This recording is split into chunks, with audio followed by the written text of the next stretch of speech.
Good day, everyone. Welcome to lecture number 11 of Microprocessor 8085. In the last lecture, we discussed how we can interface our memory with the Microprocessor 8085. In today's lecture, we will be discussing about interfacing input-output devices with our microprocessor, or we can say how we can connect input output devices to our microprocessor, so that, for example, if I have some data and I want to show this data on some output device, okay, not on the memory, I don't want to store this data on the memory, but I want to show it on some output device. For example, let's take an example of a monitor, or we can say screen, a simple screen.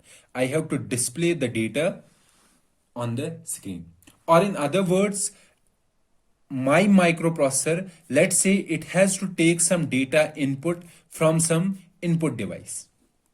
Okay, up to lecture number 10 we were saying that whatever data our microprocessor requires, it gets that data from the memory.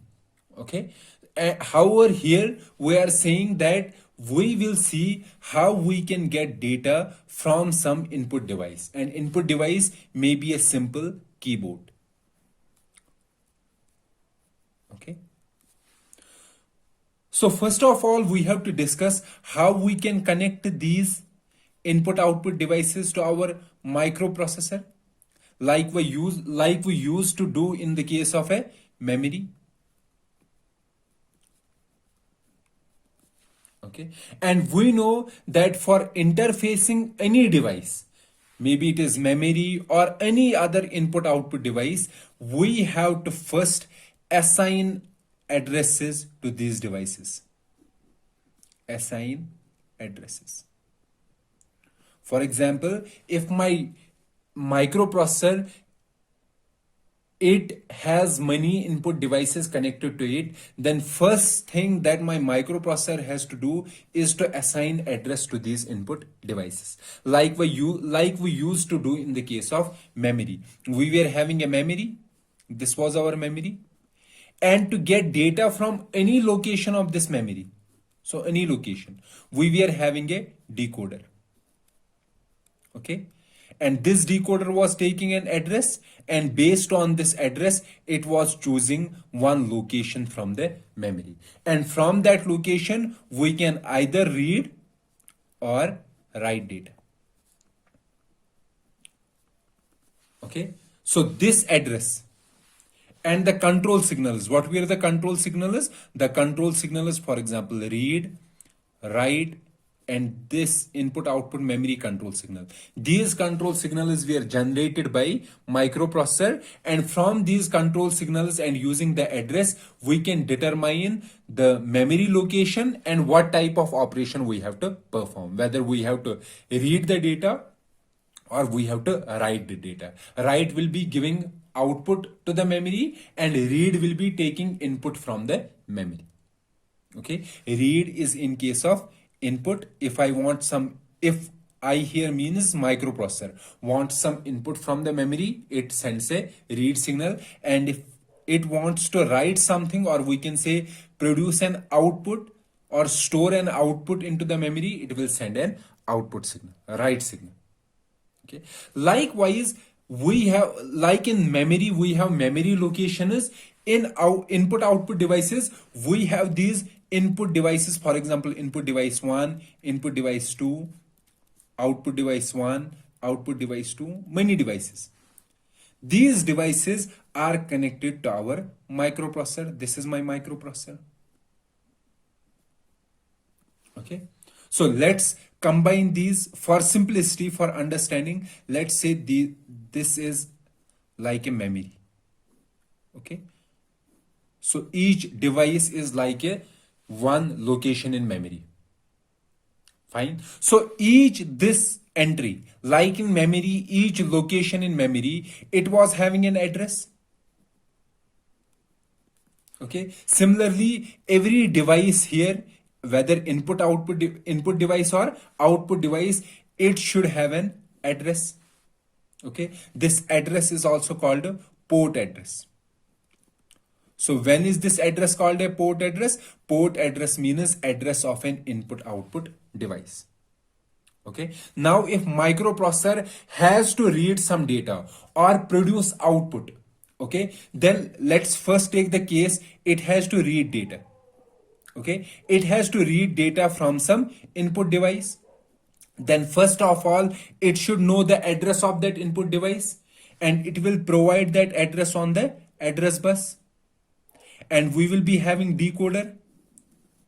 This decoder, it is similar to memory. Okay, this decoder will get the address, and based on the address it will choose that specific input device, for example input device 2.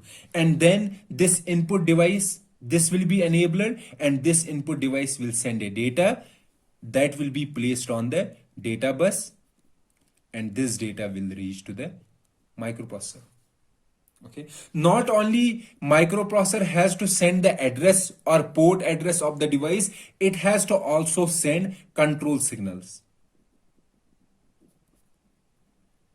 Control signals. So we can say that the operation in case of input output devices is similar to a memory. And which signal differentiates whether it is an input output operation or it is a memory operation, that is differentiated with the help of this signal. If this input output signal is equal to 1, then that means operation is an input output operation. And if this signal is equal to 0, that means the operation is a memory operation. For example, if input output signal is equal to 1 and read signal is 0, that means I have to read data. So here 0 means this, since this is active low, so this means we have to read data. I have to read data from an input device, some input device, and that input device will be recognized with the help of an address. Okay. Now let's take the example of a memory. In memory, when we are connecting memory to our microprocessor, what was the size of address? The address was 16 bits. Okay. In microprocessor also, we can use a 16-bit address for recognizing any input or output device. So let's take the case of memory. If we have 16-bit address, then how many locations can be located using 16 bits? So it will be 2 raised power 16 minus 1. Okay, that we already discussed, or 2 raised power 16. Like if we have a 16-bit input output address, so how many input devices will be recognized? We can recognize 2 raised power 16 input devices and 2 raised power 16 output devices. Okay, so we can connect to 2 raised power 16 input devices to our microprocessor and 2 raised power 16 output devices to our microprocessor. So this is a huge number. Okay, now if we have a 16-bit address to each input device and output device, then the operation is in taking data from an input devices or producing output to a data device will be similar to our memory. Okay, the operations will be similar as there are operations in the memory. So what are the operations with the memory? For example, if I have to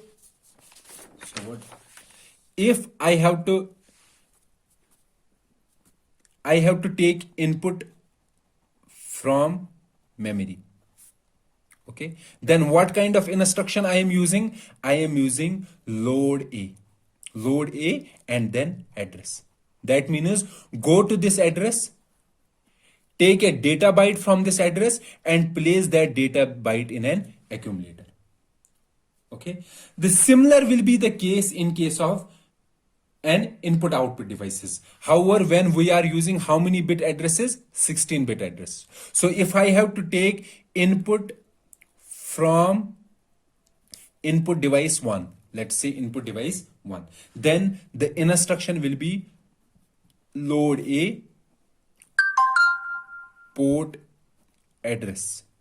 of input device 1, and we know this address will be same as this address, same in the sense the number of bits will be same. So here 16 bits, here also 16 bits.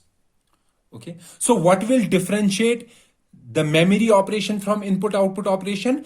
It will be differentiated using this particular signal. If this signal is IO signal is equal to 1, then we will first find this input device and we will get data from this input device. However, if this signal equal to 0, then this instruction will go to the memory and it will fetch data from the memory.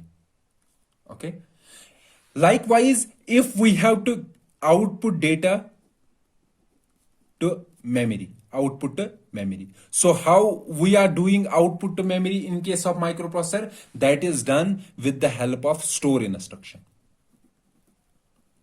So this instruction says that take the data in the accumulator and place into the memory at this particular address. Okay, similar operation will be in case of output to output device 1. So the instruction will be STA port address, and we know port address is 16 bits, OD1. So it will take the data byte in accumulator and will send to this output device. Okay. So that means, and as I said, that how will we differentiate memory from the input output? That will be differentiated with the help of this particular signal. So we can see that if our input output devices are addressed in similar manner as memory, okay, then our operations, the operations that we are doing with the memory, that is load A and store A, they will work for the input output devices as well. So these instructions will be used to access input output devices. So this kind of mapping, address mapping, is called memory mapped input output. Okay, that means the input output devices are given addresses in similar manner as the memory. Okay, so accessing input output devices will be similar to accessing the memory.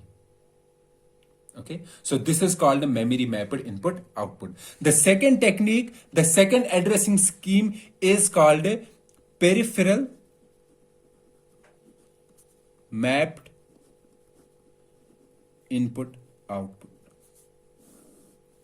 Peripheral mapped input output. In this particular addressing scheme, each input and output devices is given an output device is given an address, and that address is not similar to the address given to the memory. For example, here address given to the memory was 16 bits. Here we can only give 8 bits address, okay, to each input output device. Then if I have 8-bit address to an input output device, so how many input devices I can connect? I can connect to 2 raised power 8 input devices, or I can connect 2 raised power 8 output devices. Okay, so the range of addresses using 8 bits will be, range will be from 00 to FF. 8 bits, so I am writing in hexadecimal. So 00H to FFH. Likewise, output devices will be also 00H to FFH.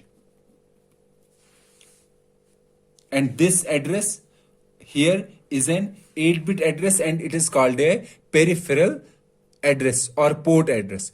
So this scheme is called a peripheral mapped input output. Okay, or we can say a device is identified with an 8-bit address and it is enabled by input output control signals, like was done in the memory as well. We will do this similarly in case of input output as well. However, we have to discuss this particular memory mapped in great detail and also peripheral mapped in detail. So the other extra details related to the memory mapped and how it is differentiated from the peripheral mapped IO input output we will discuss in our next class, but here I am only giving a brief discussion how our peripheral mapped input output varies or differentiates as compared to the memory mapped. So in memory mapped input output device, the same instructions that we are used for memory are used for input output devices as well. However, in case of peripheral mapped input output, we have separate instructions for accessing input output devices. Okay, and these input output devices are not addressed in the similar manner as is done in case of memory. Okay, so our microprocessor 8085, it supports both peripheral and memory mapped input output. Okay, it supports both peripheral and memory mapped input output. So we will discuss how we can interface peripheral mapped input output to 8085. Then we will discuss how we can connect our memory mapped input output devices to microprocessor 8085. So our first discussion will be interfacing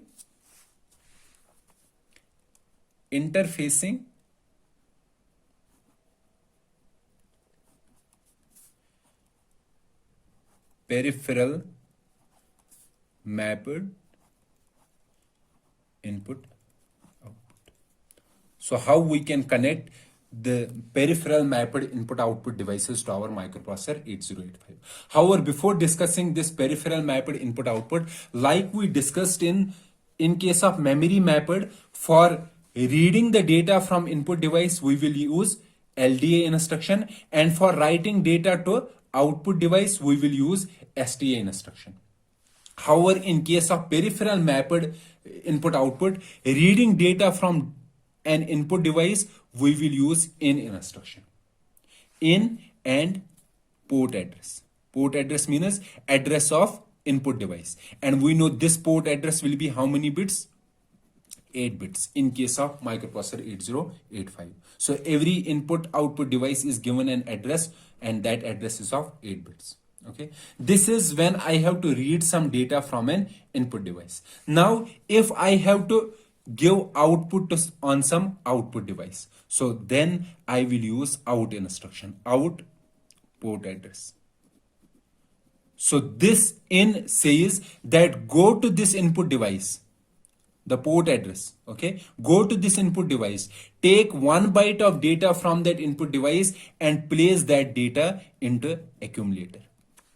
Okay, and this out port address says take data from an accumulator and give that data, that 8-bit data, to an output device, and that output device is determined using this port address. Okay, so in case of peripheral mapped input output in 8085, we have following two instructions, in and out. However, in case of memory mapped input output devices, we have load A and store A instructions. Okay, so let's first discuss how we can interface the peripheral mapped input output devices. So before discussing how we can interface these devices, we should understand these two instructions, in and out, as I have explained it, in and out. After understanding these in and out instructions and their timing diagram, we can then discuss how we can interface an input device and how we can interface an output device. And we will also give an example where we will interface, for example, LEDs to our microprocessor 8085 or keyboard to our microprocessor 8085. So before discussing this separately, interfacing input device and interfacing output device, let's first discuss how these instructions, in instruction and out instruction, is executed in our microprocessor 8085 and what is their timing diagram. So let's take first out instruction. So out instruction will be out, then port address. Okay, and this is 8 bits, or we can say 1 byte, and this encoding of out is also 1 byte, 8 bits. So it is a 2 byte instruction.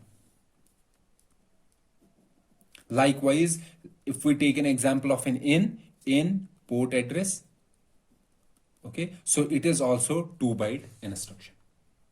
Okay, I will make you understand this out instruction in great detail. Then in is very simple, you can easily get the in instruction, the timing of in instruction. So let's first make the timing of out instruction.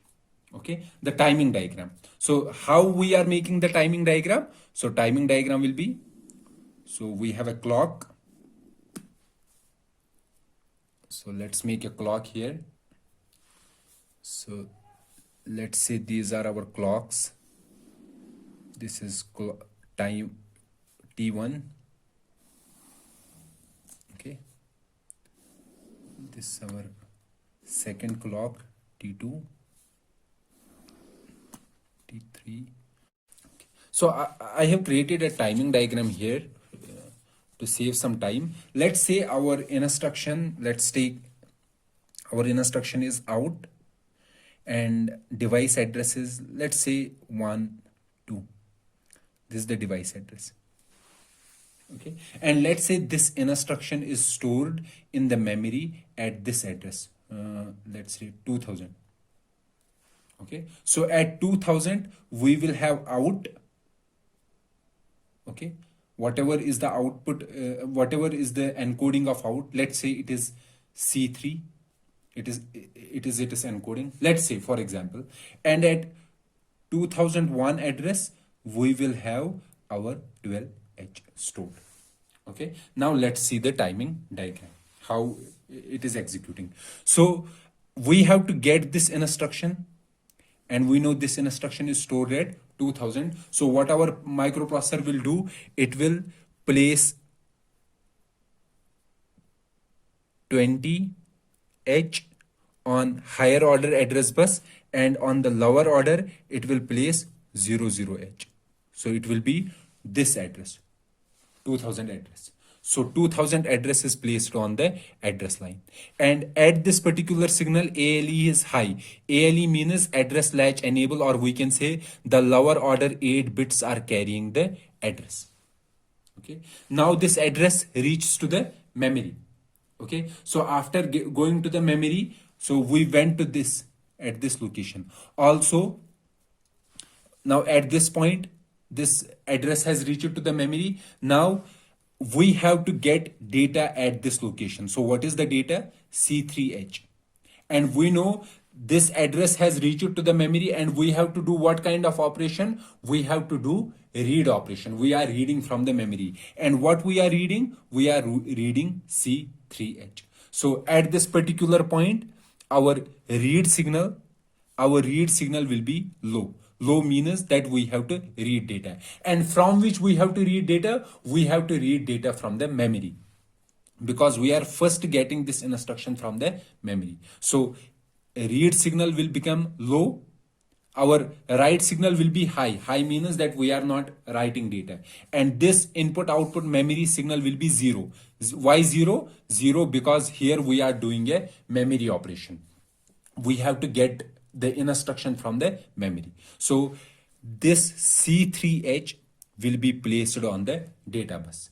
Now this particular data byte, it will reach to our processor. In this particular cycle, our processor will execute out. It will execute this out. And here we know on the address bus, whatever is the address, it is of no use now. Okay, so our processor has executed out. When our processor is executing out, it will understand that out has another operand with it, and that operand is the address. So that means the processor will determine that I have to again go to memory and get this address from the memory. And we know this address is stored at which location? 20H. So it will go to 2001 address, and from that address it will get 12H. Okay, so it will place 20 on here, and 0 1 here. Okay, address. And ALE signal will become 1. Why it will become 1? 1 because the lower order address bits are carrying the data, are carrying the address. Okay, now this address reaches to the memory. Now at this particular signal we have to do memory read. We have to read this 12H. Okay, so the read signal will again become active low. Active low means, or will again become low. Low means that we have to read data, and input output memory will be still 0. 0 because we are doing a memory operation. So we will read data, and that data is 12H, and that data will be placed onto the data bus. Now this both out and our 12H, it has reached to the memory. It has reached to the processor, both these things. Now what is processor doing? Processor will send this address to our output device. So based on this output device, we will choose, based on this port address, we will choose an output device. Okay, and from that output device, not only we will choose the output device, we will also, after that, we will send a data stored in accumulator. Okay, so first we will determine the output device. We will send this address like we used to do in the memory mapping. So we will first send the address. We will determine that particular location or that particular output device. After determining the output device, we will send data stored in the accumulator, and that data is given to that output device. So first of all, we will send 12H. So it is an 8-bit data. Okay, so we should send this 8-bit data using the address bits. So what kind of address bits should we use? Should we use lower order or should we use higher order? Okay, lower order 8 bits or higher order 8 bits. So in microprocessor 8085, the convention is place this data on both higher order address bits and lower order address bits. And at this particular point, this signal, ALE signal, will be 1. Why? Because the lower order address bits are carrying address. Okay, so this is redundant information here. Redundant means the same information is at two places, both at the lower order and at the higher order address bits. However, it is not of any usefulness of having a separate copy of the data, of having separate copy of the address on both the buses. So we can use either the address carried by the lower order address bits, or we can use the address carried by the higher order address bits. However, in microprocessor, it is saying that we will place the copy on both these bytes, on higher order byte and lower order byte. Okay, now this address, based on this address, we are going to select an output device. Let's say we have selected an output device. Now we have to send the data stored on the accumulator, and we know that data will be sent on the data bus. Okay, so we will place the data on the data bus. Okay, so let's say in the accumulator we have 23 stored, so we will place this 23H on the database. Now at this particular point, we know that, or we can say at this point, we have to access which device? Input output device. We don't have to access the memory device. So our input output signal at this particular point will be equal to 1. 1 means that we are now doing an input output operation. Okay, also, since we are doing an input output operation, and what kind of operation? Are we reading data from the input output device, or we are sending data? We are writing data. Basically, we are writing data. We are writing the data stored in the accumulator in the output device. So read signal will be equal to 1 because we are not reading, and write signal will become equal to 0. Okay, so at this particular point, we have to determine whether we have to read data or write data. Since we are writing, so our read signal will be equal to 1. And at this particular point, our write signal will be equal to 0. 0 means that we are writing the data. And at this particular point, we will place this data byte onto the data bus, and this data will be taken by the output device that has been selected using these address bits.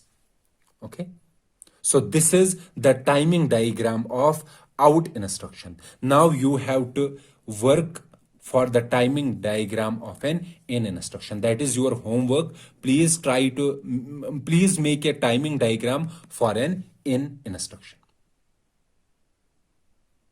Fine. So what we have seen here we have seen that when we have an in or out instruction, we first get this instruction from the memory, get from memory.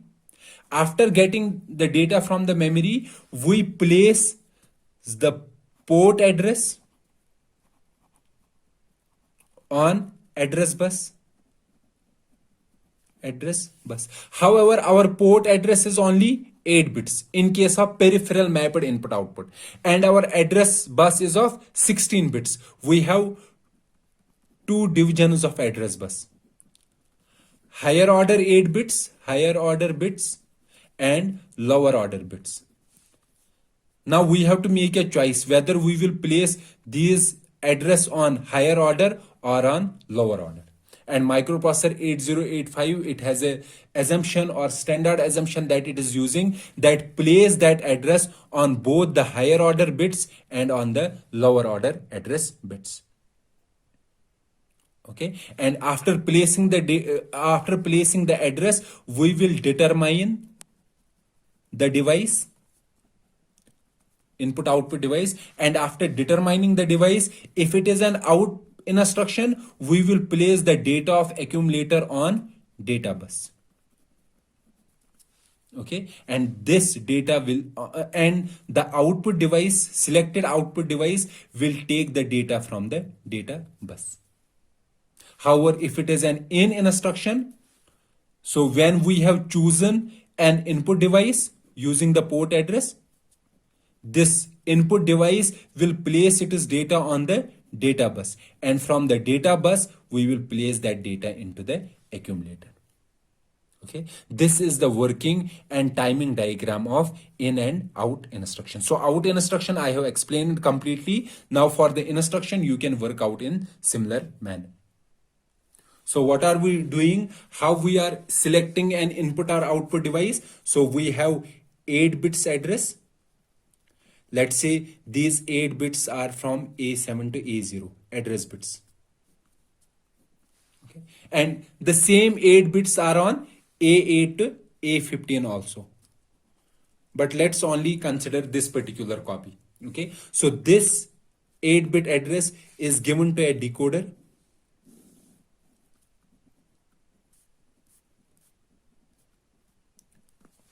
Okay, based on the decoder, how many outputs will be there? So if it has 8 bits address, 8 bits input, then outputs will be 2 raised power 8. From these 2 raised power 8 outputs, it will choose one output. Okay, this output signal is called input output address. So it will be an address or signal of an input output device. Or we can say how many output signals are here? We have 2 raised power 8 output signals here. Okay, so on these signals, let's say we are connecting an input device or input output device with each signal. So let's say we send an 8-bit address. So from this 8-bit address, decoder chooses one device. Okay, so one output will be active, others will be inactive. So it will choose one input output device, and after choosing that input output device, we can perform our operation. Okay, so let me read out this diagram. So what we are doing, so let me explain here how we are selecting one input or output device. So we have This is our decoder. Okay. And we know this decoder is getting 8 address bits. This will be a port address, and these address bits are from the microprocessor. Okay. And microprocessor also sends these two signals. One is IO read. Let's make another here, IO write. Input output write. These are active low signals, and we know that IO read and IO write, these signals can be generated using IO memory and read and write signal. So using these two, we can generate IO read signal, and using these two, we can generate IO write signal. So it is a similar simple AND operation, and we have already discussed in the previous lectures. So now, how many bits are there? There are 8 bits. So using 8 bits, how many input devices we can connect? We can connect 256 input devices. Okay. Let's name these input devices as input device 0, input device 1, and total input device 255. Okay. Likewise, how many output devices we can connect? We can connect 256 output devices. So let's name these as output device 0, output device 1, output device 2, and output device 255. These are our output devices. Okay. So let me make here.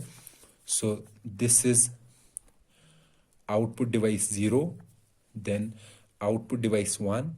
Likewise, we will have how many output device? We will have total 255 or total 256, and the last will be output 255. Likewise, we will have input devices. This is my input device 0, input device 1, and input device 255. Okay. Now when an address comes from this microprocessor, these 8 bits address, using these 8 bits address, only one input or output device is selected, or we can say one output or input device is enabled. Others will be in disabled mode. So we know that if we have to select the input device, okay, so using these 8 bits, how many addresses can be generated? We can generate 256 addresses. So using these 256 addresses, for example, the address may be 0, or let's say the address is 2. Okay, so we got address. What is address here? 2. Okay, 2 is the address. Now which should we choose, input device or output device? Okay, because there is an output device whose address is 2, and there is also an input device whose address is 2. So should we choose an device from the output set or from the input set? Because address is, what is the address? 2. Now to differentiate, which one should we choose? Should we choose output device or input device? That is differentiated with the help of IOR and IOW signals. If this IOR signal is 0, 0 means we have to read data. Okay, and we will only read data from the input device. That means in that case, we have to choose an input device. However, if this IOR signal is 1, and this IOW signal is 0, then we have to choose an output device, because when IOW signal is 0, that means we are doing input output write. We are sending data to something, and we can only send data to an output device. Okay, so this decoder is giving us how many addresses? 256 addresses. But we know that for every address we have 2 copies. One copy as output device and another copy as input device. So to differentiate between input and output address, we are using these 2 signals. Okay. So as I said, how many outputs will be here? So here we have 256 outputs from 0 to 255. Now let's say after receiving this address, the decoder is activating this particular line, this line. This is line 0. Others will disable it. Now this is address 0. Address 0 means that we have to select a device 0. So we have 2 devices as 0. Output device 0 and input device 0. Now we have to choose whether we should enable output device or input device, and that is done with the help of these two signals. So we will combine this signal with this input output signal. We will do an AND. Okay, basically we will have, this will be active low. Okay, let's say this is active low. Active low means if the decoder selects this signal, so let's make here a small circle here that will determine it is an active low. So if decoder selects this particular line, that means this line will be equal to 0 and others will be equal to 1. Okay, 0 goes here, 0 becomes 1, and if this signal is also 0, 0 means we have to choose an output device. So this will convert it to 1, and 1, this is 1, this is 1, output will be 1. Then we will enable this particular circuit. However, if this, we will take this particular signal and combine this with IOR and do an AND. If it is 1, then it will select a I. Okay, and at one particular point of time, if this is 0, this will be always 1. And if this is 0, this will be always 1, because they are complementary to each other. Okay, so from these two, if this line has been activated using these 8 bits, so either we will choose the output device or we will choose the input device based on input output, based on these signals, input output write and input output read. So this particular line which is activated by these address bits, this is called IO address. Okay, now this IO address signal is combined and with an it is combined with an input output write signal, and this particular signal is called input output select. Select means this is selecting, this particular signal is selecting an output or input device, or this is an enable signal. Okay, likewise this first line will be connected with this IO and it will select 0 1, and similarly this will be or with and with this signal IO read, and it will connect a input output 1. Likewise we will do with all the possible outputs of the decoder. Okay, now the address is coming here. For example, address is 3. Okay, and we have to choose an input device. Input device. Okay, so this signal will be equal to 0 and this signal will be equal to 1. Fine, and this will select a third. Okay, and we know third has been AND with IOW, but IOW is, and this will be connected to output device 3. Likewise this third will be AND with this signal IO read, and this will be selecting an input device 3. Okay, now this 3 has received here, and now the output of, so all others will be deactivated, only this will be activated, so this will be 0. Activated here means, since it is an active low, activated means it is 0, others are 1. So this 0 goes to here, it becomes 1 here because I am using this circle here, and this IOM, so this 0, it will become 1 here, and this IOW is 1. Okay, so 1 will become 0, so 1.0 will be 0, so this won't be selected, this particular device.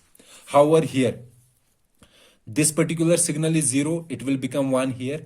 This particular signal is 0, it will become 1. 1.1 is 1. So this particular device will be enabled. So after enabling device, we will take data from this particular device. So this is how we are going to connect our input output devices to our microprocessor 8085. So this comes, this decoder and these gates and gates, it comes under the interfacing circuits. So these form the interfacing circuits for our input output devices. So this is how we can connect our input output devices to our microprocessor 8085, and how we can use addresses to determine which input or which output device is to be selected. Fine. This was all about interfacing input output devices to our microprocessor 8085. In our next lecture, we will discuss how we can interface a specific output device to our microprocessor, and also how we can interface input device to our microprocessor. So that will be a discussion with some specific examples. So this ends our discussion for interfacing input output devices to our microprocessor 8085, but these were the peripheral mapped input output devices, and we have shown how decoder and these AND gates are used to select one input device or an output device. Okay, so so there is one concept or which is also called absolute addressing and partial addressing. That concept will also be discussed in the next lecture. So we will meet in the next lecture. Till then, goodbye.